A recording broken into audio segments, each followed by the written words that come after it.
Bonjour les amis, vous avez vu, école communale des filles. Nous sommes dans le boulevard du Midi, pas très loin de mon agence, et on va vous raconter l'histoire de l'école du centre. Et il y a une époque, les filles et les garçons étaient séparés, et ils ont construit cette école au 19e siècle. Je vais vous montrer l'autre entrée, venez voir. Donc vous avez tout ça comme école. Et 19e siècle, ils ont marqué liberté, égalité, fraternité. Voilà. Donc, cette école est très demandée. Chaque fois que je vends une maison sur Nanterre, on me dit on veut être à côté de l'école du centre. Très bonne école, donc ça va du CM2, non, ça va jusqu'au CM2, de la maternelle jusqu'au CM2. Mais il y a plusieurs entrées. Alors regardez cette construction.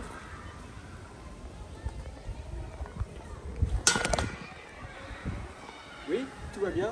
Alors, je vais vous passer ma caméraman qui va tout vous expliquer. Elle s'appelle Mouna et elle travaille très très bien. Bonjour tout le monde. Alors, comme vous a dit Christophe, aujourd'hui on est devant l'école du centre, la fameuse école que tout le monde souhaite avoir car elle est vraiment hyper bien réputée. Comme il vous l'a dit, ça a été une école qui a été séparée en deux, mais après réunie au fur et à mesure des années. Alors, j'ai quand même fait mes petites listes pour être sûre de ne pas vous dire n'importe quoi. À la fin du 19e siècle, Nanterre est encore une ville en pleine transformation. La population s'agrandit, les familles veulent de plus en plus se rapprocher du centre. La commune va construire des écoles pour y accueillir des enfants dans les meilleures conditions. L'histoire du groupe scolaire commence par l'école des garçons, comme vous l'a dit Christophe, construite en 1874, et l'école des filles en 1884, mais terminée en 1885 au 31 boulevard du Midi à Nanterre, ici même. À cette époque, l'école fonctionne différemment.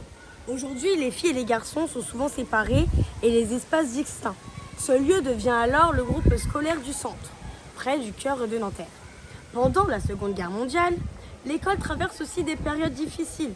Lorsque la mairie est occupée, certains services municipaux s'installent provisoirement dans l'école. Garçons. Ce bâtiment devient alors plus qu'un lieu d'apprentissage. Il participe à la continuité de la vie commune. Après la guerre, l'école continue de les accueillir, jusqu'à encore aujourd'hui. Aujourd'hui, l'école du centre est toujours un établissement public de Nanterre. Elle accueille des élèves élémentaires, comme on vous l'a dit, du CP au CM2. C'est un bâtiment chargé d'histoire. Alors la prochaine fois que vous passez devant l'école de Nanterre, n'y voyez pas seulement une école, mais voyez-y une école garçons plus filles à une certaine époque qui a été réunie. Que dire de plus que c'est un bâtiment discret, mais essentiel, et surtout un morceau vivant de la ville de Nanterre. Et elle est à côté. Et le clou du spectacle, venez avec moi, c'est qu'on est juste en face de l'agence Net Décision, la meilleure de Nanterre, juste au bout là-bas. Donc on est vraiment pas si loin que ça. On court. Courons!